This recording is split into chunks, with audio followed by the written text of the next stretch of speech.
Okay guys, today we have the TC-R220 quadcopter frame.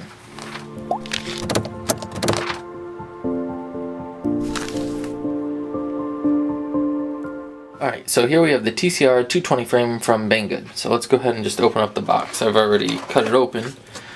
You have basic instructions. Not the greatest, but it'll do for most quad pilots who've already built quads. Then you get your frame. So these are your arms, main plates, screws, nuts actually these are, standoffs, and padding.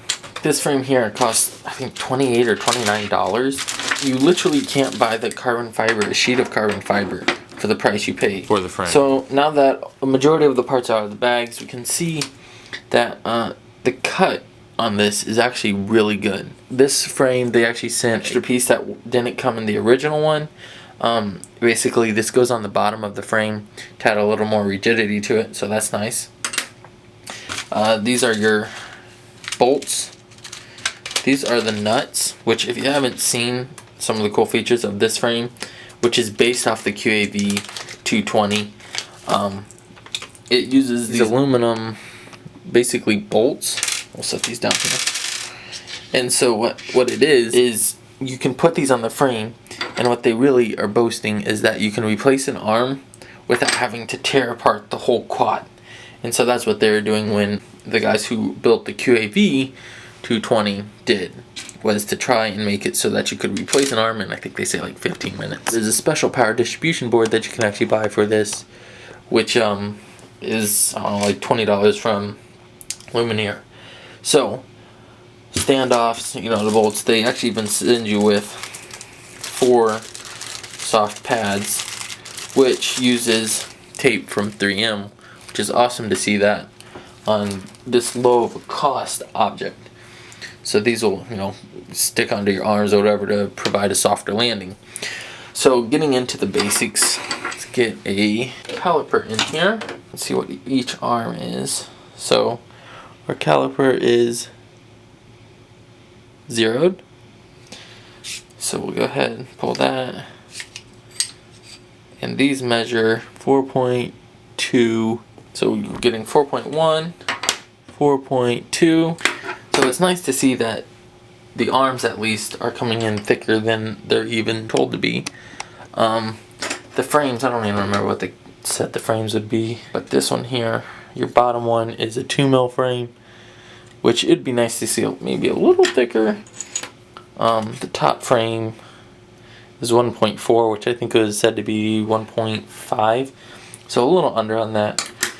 And then you got your extra bottom piece, which is 1.5, so that's nice. Then you got your camera mount, which those are 1.4. Camera holder, 1.4.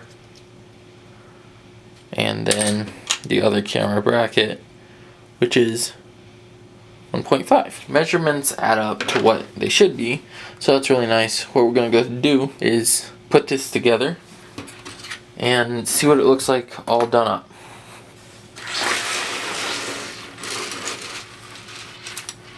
And we're done. So not the most difficult build. It goes together relatively easy. The bolts thread into the standoffs really nicely. These make it so nice because down here you can undo the 3-bolt pattern that holds each arm on, slide the arm out. All the other arms are still held in place, which is really nice, and you're good to go. So, I mean, the design on this is pretty awesome. The only thing that I can physically see, you know, obviously I don't have the Luminaire one or the QAV, is that it doesn't say, you know, QAV-R220, because this is the 5-inch frame. I'm really liking the 5-inch. The 6-inch one seemed a little too long and it just looked a little awkward. So here's actually the camera mount, which it's nice. It's set on I think like a 25 or 30 degree angle as it is, which kind of stinks that you can't easily adjust it. But that's okay, because you could just, you know, modify it, 3D print one, something like that. Back here you have a place for your battery wire to go through, or your antenna, however you want to do that.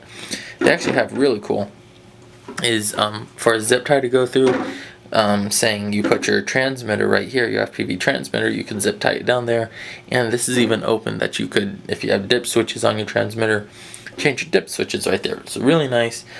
This is going to be a great frame.